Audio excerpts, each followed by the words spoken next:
Көре албастык деген нерсе бул бар бизде. Көре албастык деген нерсе бул бар. Бул башта деди адам ата менен шайтан ортосунда эле болгон нерсе. Дети мунун историясы экөөбүздүн ата бабабыздан башталат. Ошо себептен хасат абдан көп. Мисалы хасат көз тиүү көз менен болот.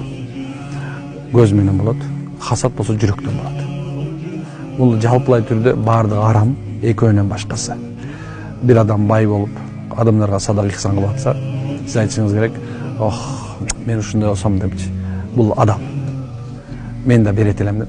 Bir adam хафыз алым болсо, аттың мен дагы хафыз алым болсом, элге насаат айтсам десе, ушул нерсе шарият рухсат. Бирок калган бардык көрө албастыктын бүткүл баары калган арам. Бул хасад жүрөк менен болот. Аны кандай белгиси болуп сурайсыз да сразу аз автоматом эле. Аны белгилөө болуш керек, адамдын көп жүрөктөрү ооруп баштайт. Адамдын мисалы сиз хасат өткөн болсо, сиздин жүрөгүңүз ооруп анан шишип баштайсыз. Көз тигенде арыктайт, хасат болгондо шишип баштайт адам. Ичеме деп турган мындай кичинекей тамак жеп койсо эле ушул жер көөп эле тура берет. Анан кийин кичине тамак жеп неме болот, көп жел чыгып баштайт. Биринчиден Аллага таваккал кылганды үйрөнүш керек. Эмне болуп аткан болсо бул Алладан келди. Алла Таала таянганды үйрөнүш керек. Аллага таянганды үйрөнөлү. Дайым такай эмне болгон болсо, жакшы болуп аткан болсо бул Кудайдан болду. Эмне жаман нерсе болуп аткан болсо бул Кудайдан болду.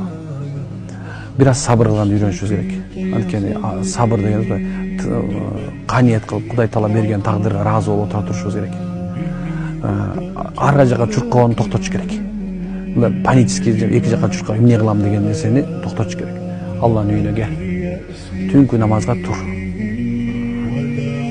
Сага проблема барган ким? Мисалы Кудай да. Ошо Кудайга кайтыш керек. Оңдоп бере турган Кудай. Бул бир.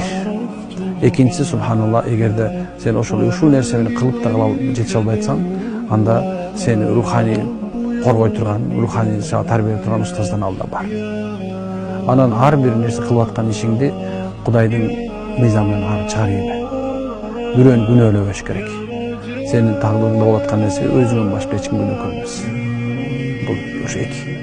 Үчүнчүсүндө анан кийин ошондон кийин мага окшогон молдор бар. Ошонун алдында отуруп бир дем салдырып көрүшүң керек. Анан ошондо биягынан бияк болсо сөзсүз үчүнчүсүндө болот да.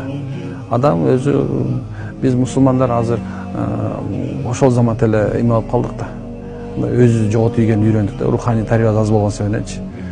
Колдон келишинче иншалла мындай туура негизде жашоону үйрөнүп башташ керек. Биз азыр мындай батышты туурашыбыз керекпи?